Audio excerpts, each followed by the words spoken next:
مات فللأمجاد بانيها ومن يسعى إلى العليا.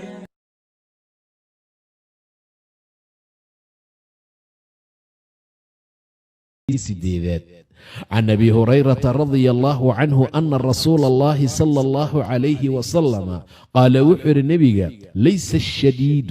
درع لما يرهده شديد نينك جيسيغا اهي درعا بالسرعة نينك لقدن كبضان نينك مصارعة عيارة انت نينك استو حق بدن سوق بتقولك لقين لقدا كاماها جيسي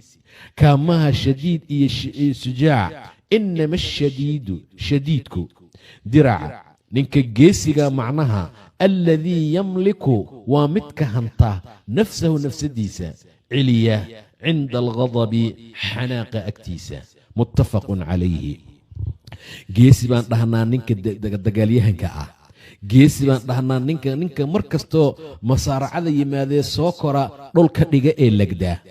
geesi baan dhahnaa gabadha markii gabar kale intay la dagaasho kor intay u qaado haddana dhulka dhigtaa laakiin ma aha xaqiiqdii ma ahan baa la leeyahay laftigiisa geesi ha noqdo oo wuu yahay bacdamuu legday qof kasta laakiin waxaa loola jeedaa geesiga diraca ah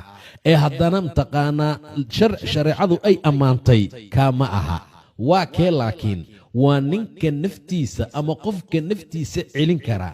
hanan kara cinda alghadabi xanaaqa agtiisa waalkaadimiina alghayd baa loo baahan yahay qof caradiisa qariya war qof markuu xanaaqo canug yar uu ka xanaajiyo kaftan looga xanaajiyo qaylinaya indhaha guduudanayaan marjiyadu bararayaan wuxuu hayo kugu dhufanaya ninka noocaas hadduu qof kasta legduu dhulka dhigo muxuu yahay wuxuu yahay ma jiro saa darteed nafta ha la celiyo khaasatan marka xanaaqu jiro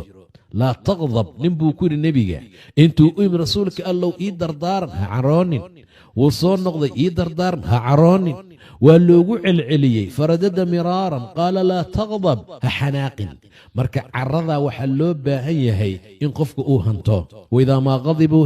hum yakfiruun markay caroodaan bay dadka cafiyaan buu yidhi ilaa subxaana wa tacaala wixii lagu yeelaba haddaad meel ku qorto